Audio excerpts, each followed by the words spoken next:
जय हिंद दोस्तों, जय हिंद इंडिया। मेरा नाम फराह है और मैं ह्यूमन राइट्स पीस ऑर्गेनाइजेशन की नेशनल चेयरमैन हूँ। रिसेंटली मैंने एक ऐड देखा था एनडीएफ का और मैंने रिसेंटली एनडीएफ को ज्वाइन किया है। यहाँ आने के बाद मुझे पता चला कि बहुत सारे केसेस, बहुत सारे क्राइम इन्वेस्टिगेशंस है और जिस पे हम काम कर रहे हैं, जिसका मेन एक टॉपिक मेरे सामने आया है जिसका मैं डिस्कस आप लोगों के साथ करना चाहती हूँ। वो है प्री मैट्रिमोनियल इन्वेस्टिगेशन। ये है शादी के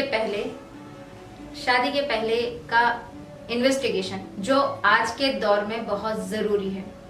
मेरे पास ह्यूमन राइट्स में भी कई ऐसे केसेस आते थे जो शादी के बाद बहुत सारी प्रॉब्लम्स लेके आते हैं कि हमारा हस्बैंड हमारे साथ सही नहीं रहता, या फिर उसका बिजनेस बताया कुछ और गया था, प्रॉपर्टी कुछ और बताई गई थी, क्वालिफिकेशन कुछ और बताया गया था, फैमिली बैकग्राउंड कुछ और बताया गया था और ऐसी छोटी बातें कर कर हमारे साथ रिश्ता जोड़ा गया।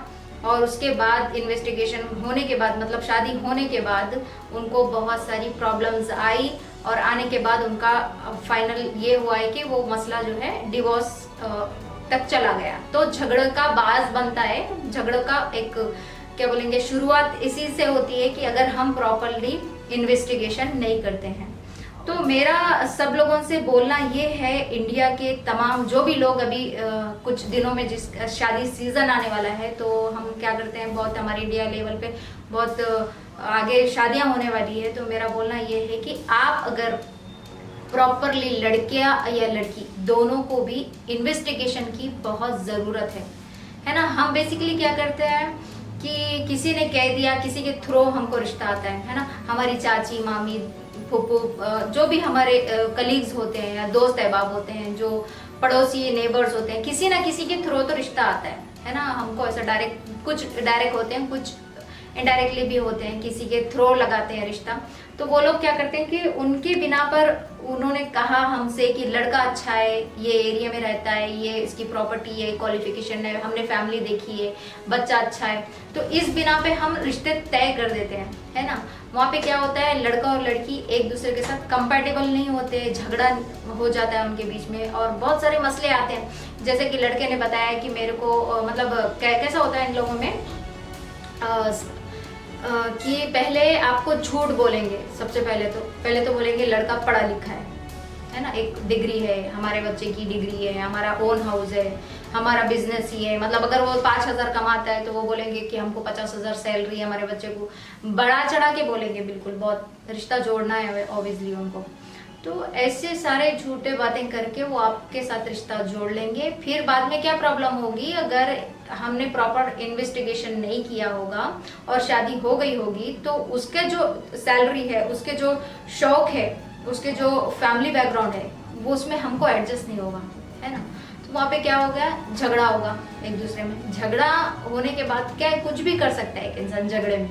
उसका साइको अगर पेशेंट होगा तो ज़्यादा मार देगा, पीट देगा। कई ऐसे केसेस है जहाँ पर मर्डर तक हो चुके हैं लड़कियों के, डिवोर्स हो गए, किसी ने सुसाइड कर लिया, डिप्रेशन में चली गई, बीमारी होंगे, कुछ खा लिया, है ना। ये सारी चीज़ें किस वजह से होती है, अगर आपने शादी के पहले प्रॉपरली इन्वेस्टिगेशन नहीं किया। रिसेंटली मेरे सामने एक ऐसे केस आया था कि बहुत साथ वाली एक लड़की थी, दोनों आपस में फ्रेंड थे।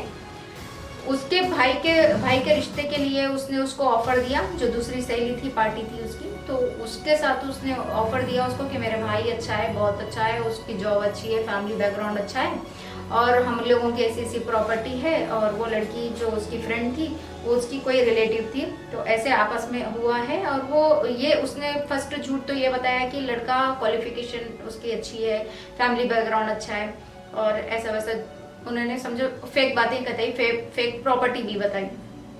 ये लड़की का क्या मसला था कि वो दोस्ती में इतने मोह माया बोलते हैं ना, फ्लो में बोल दिया और उसने क्या किया, उस पर भरोसा किया और वो रिश्ता जब तय हो गया। लेकिन मेरे पास जब केस आया, वो मैंने प्रॉपरली उसकी इन्वेस्टिगेशन की, तो मुझे पता चला कि सबसे पहले तो लड़के की कोई क्वालिफिकेशन नहीं है। लड़का ये है कि 5वीं या 4वीं पास है, उसको बस अपना नाम लिखना आता है और कुछ नहीं आता है। दूसरा, लड़के को कोई जॉब नहीं है, वो 1 महीना काम करता है, 4 महीने बैठ के खाता है फैमिली पे। तीसरी इन्वेस्टिगेशन ये थी कि उनका कोई प्रॉपर्टी नहीं था, मतलब जो घर में रहते थे वो खुद का बताया था, लेकिन वो घर भी खुद का नहीं था, वो था रेंट का। और जो एरिया में वो उन्होंने बताया था कि हम अभी अभी आए यहाँ पे, जब उन्होंने इन्वेस्टिगेशन किया, मैंने उनसे ये पूछा कि आपने क्या देख के ये लड़के के साथ रिश्ता जोड़ा है, तो उन्होंने बताया कि हमने आस पड़ोस में पूछा है तो लोग बोल रहे थे कि हमें तो नहीं पता, लेकिन ये नए नए यहाँ पे आए हैं और नए नए के बारे में उतना क्या बताएंगे लोग। हमने जो पुराना एरिया था, जब हमने वहाँ पे इन्वेस्टिगेशन किया, हम वहाँ पर गए, हमने जाके इन्वेस्टिगेशन करने के बाद हमको पता चला कि वहाँ पर जब लोग रहते थे उसकी ऑलरेडी शादीशुदा है और उसने वहाँ के एरिया में वो फेमस था, तो वो एरिया छोड़ के उन्होंने दूसरे एरिया में चले गए। मतलब कितनी हद तक लोग आपको बेवकूफ़ बनाने में अपनी पूरी ताकत लगा देते हैं। तो आपको सतर्क रहना है, होशियार रहना है। आपको बहुत सारी एजेंसीज इस पे काम कर रही हैं, क्राइम इन्वेस्टिगेशन एजेंसी, जैसे कि मेरी नज़र में one of the India's best agency है एनडीएफ। आप यहाँ पर आके इन्वेस्टिगेशन कराइए शादी होने से पहले। अभी जितनी भी शादियाँ होने वाली है दिसंबर के बाद से, जो भी अब सीज़न आने वाला है, तो यहाँ पर लड़का और लड़की की प्रॉपरली इन्वेस्टिगेशन कराइए।